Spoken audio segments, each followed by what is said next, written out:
कि वह एक भ्रष्टाचारियों का जमात, कि जिस प्रकार से आप लोग सभी भ्रष्टाचारी एकजुट होकर के और जो रैली का आयोजन कर रहे हैं, देश की 140 करोड़ जनता और 97 करोड़ वोटर ने यह मन बना लिया है। प्रधानमंत्री जी ने प्रण लिया था कि हमने धारा 370 को समाप्त करेंगे, तो वह समाप्त करने का काम किया। आपने देखा होगा मध्य प्रदेश से लेकर के राजस्थान से लेकर के गुजरात और आज बिहार में सैकड़ों नेता कांग्रेस का दामन छोड़ करके भारतीय जनता पार्टी में आ रहे हैं। उन्हें यह आशा है, विश्वास, उन्हें यह दिखाई दे रहा है, उन्हें यह लग रहा है कि कांग्रेस बिहार में बिल्कुल दूसरे के बैसाखी पर है।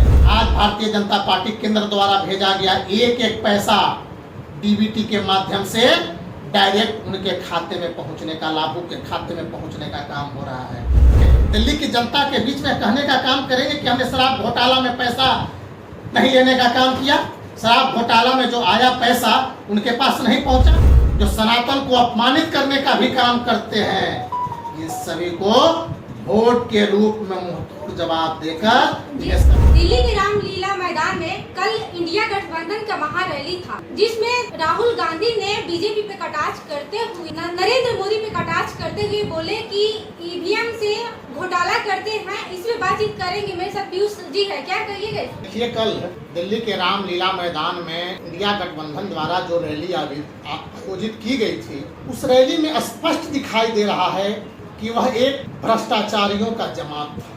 एक भ्रष्टाचारी अपनी महत्वाकांक्षा को पूरा करने में, दूसरे भ्रष्टाचारी अपनी महत्वाकांक्षा को पूरा करने में, तीसरे भ्रष्टाचारी अपनी महत्वाकांक्षा को पूरा करने में, चौथे भ्रष्टाचारी अपनी महत्वाकांक्षा को पूरा करने के लिए भारतीय जनता पार्टी पर कटाक्ष करने का काम कर रहे थे। देश की 140 करोड़ जनता तो उनसे पूछना चाहती है कि जिस प्रकार से आप लोग सभी भ्रष्टाचारी एकजुट होकर के और जो रैली का आयोजन कर रहे हैं, उससे देश की जनता को क्या संदेश देना चाहते हैं? देश की जनता यह समझ रही है कि देश का विकास, देश के अंतिम पायदान पर रह रहे व्यक्तियों को लाभ देश के यशस्वी प्रधानमंत्री आदरणीय नरेंद्र मोदी जी द्वारा ही हो सकता है। राहुल गांधी, तेजस्वी यादव, ममता बनर्जी, अखिलेश यादव, अरविंद केजरीवाल जी की पत्नी और हेमंत सोरेन जी की, जिस प्रकार से कल भारतीय जनता पार्टी पर कटाक्ष करने का काम किया है, वह बिल्कुल झलकता है कि विपक्ष के नेताओं में भारतीय जनता पार्टी की बढ़ रही लोकप्रियता से बिल्कुल घबराहट है। देश की 140 करोड़ जनता और 97 करोड़ वोटर ने यह मन बना लिया है कि इस बार मोदी सरकार फिर एक बार देश में बनाने का काम करेंगे और इस बार भारतीय जनता पार्टी एनडीए गठबंधन को 400 सीटें देकर हम एनडीए की सरकार फिर से बनाने का काम करेंगे। तो कांग्रेस में भागदौड़ मची हुई है। देखिए, कांग्रेस के पास न कोई नेतृत्व है। कांग्रेस के सभी नेता यह जान चुके हैं कि हमारे पास कोई मजबूत नेतृत्व नहीं है। आपने देखा होगा मध्य प्रदेश से लेकर के राजस्थान से लेकर के गुजरात और आज बिहार में सैकड़ों नेता कांग्रेस का दामन छोड़ करके भारतीय जनता पार्टी में आ रहे हैं। क्यों आ रहे हैं? क्योंकि वे जान रहे हैं कि कांग्रेस के पास न नेतृत्व है, न कोई विचारधारा है, न उनके पास कोई दृढ़ इच्छा शक्ति है, न कोई काम करने की शक्ति है। और भारतीय जनता पार्टी के पास एक दृढ़ नेतृत्व, एक मजबूत इच्छा शक्ति का नेतृत्व, एक मजबूत नेतृत्वकर्ता जो निर्णय लेने में स्वयं सक्षम हो।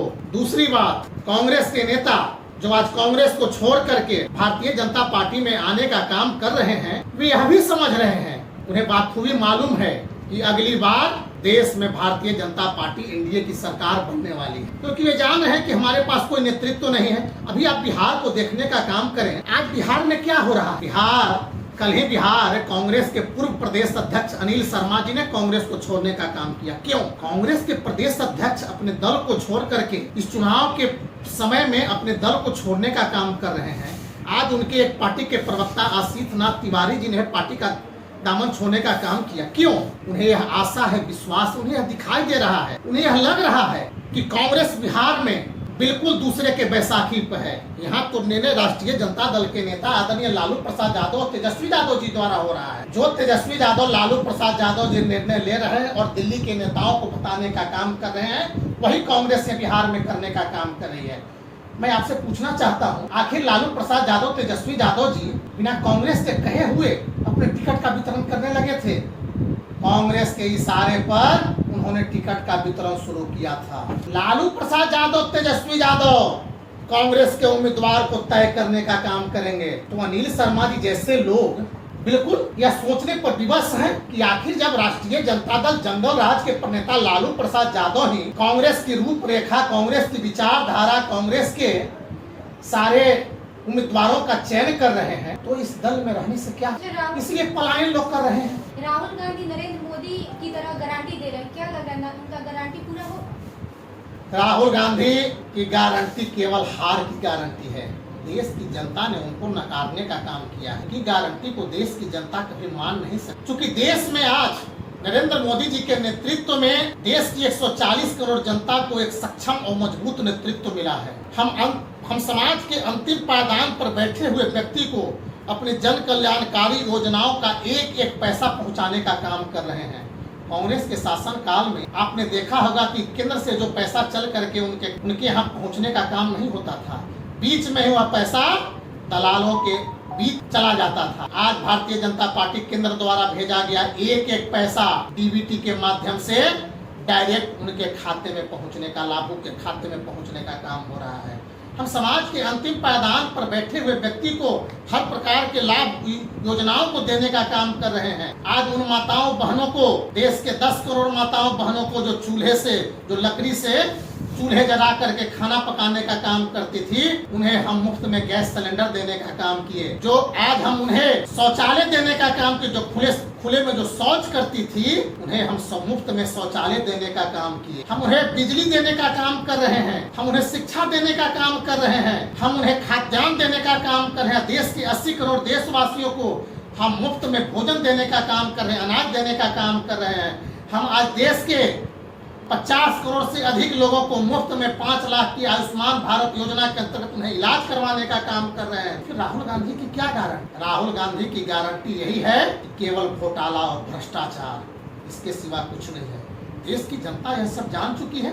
देश की जनता यह जान रही है कि देश में केवल एक गारंटी है, और प्रधानमंत्री मोदी की गारंटी है, क्योंकि प्रधानमंत्री मोदी जो कहते हैं वो करने का काम करते हैं। ये भी विपक्ष के द्वारा कि जो बीजेपी में जाता है वो भ्रष्टाचारी उसका खत्म हो जाता है, और मेरे यहाँ रहता है तो उसका ये ईडी सीबीआई से जांच होने लगता है। कोई ईडी सीबीआई इनकम टैक्स एक स्वतंत्र संस्था है, और भारतीय जनता पार्टी किसी को फंसाने का काम नहीं करती है। हाँ, जो घोटालेबाज है, जो भ्रष्टाचारी है, क्या अरविंद केजरीवाल जी अपने शपथ पत्र पर कहने का काम करेंगे, दिल्ली की जनता के बीच में कहने का काम करेंगे कि हमने शराब घोटाला में पैसा नहीं लेने का काम किया, शराब घोटाला में जो आया पैसा उनके पास नहीं पहुंचा?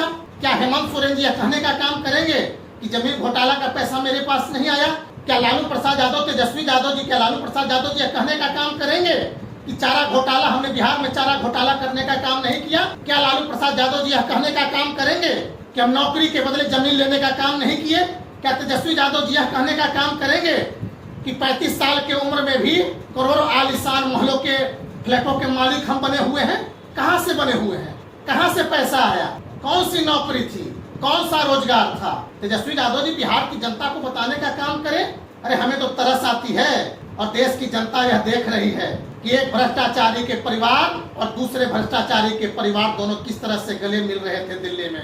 आपने भी देखा होगा कि एक भ्रष्टाचारी का, दिल्ली के एक भ्रष्टाचारी का परिवार और झारखंड के एक भ्रष्टाचारी का परिवार दोनों से किस तरह से आपस में गले मिल करके दोनों भ्रष्टाचारी आपस में मिलने का काम कर रहे थे। उन्हें यह भी, एक भ्रष्टाचारी को दूसरे भ्रष्टाचारी से यह भी बताने की आवश्यकता, जनता यह कह रही है कि यह भी बताने का काम करना चाहिए कि हमारे तो नेता अपने संवैधानिक नियमों का पालन कर मुख्यमंत्री पद से त्याग पत्र दे दिए। आपके भी नेता को संवैधानिक नियमों का पालन करके उन्हें मुख्यमंत्री पद से त्याग दे देना चाहिए था। देखिए, देश की जनता यह सब देख रही है, और इस चुनाव में इन भ्रष्टाचारियों को, इन घोटालेबाजों को, जो सनातन को अपमानित करने का भी काम करते हैं, इन सभी को वोट के रूप में मुंहतोड़ जवाब देकर इन्हें सबक सिखाने का काम करेंगे। चलिए, तो आपने सुना कि पीयूष जी ने क्या कुछ कहा। आपका क्या राय इस वीडियो को लेकर? आप अपनी प्रतिक्रिया हमें कमेंट बॉक्स में बताएं। आप देख रहे थे राजनीतिक दृष्टि। मैं अनुराधा जी, बहुत बहुत धन्यवाद।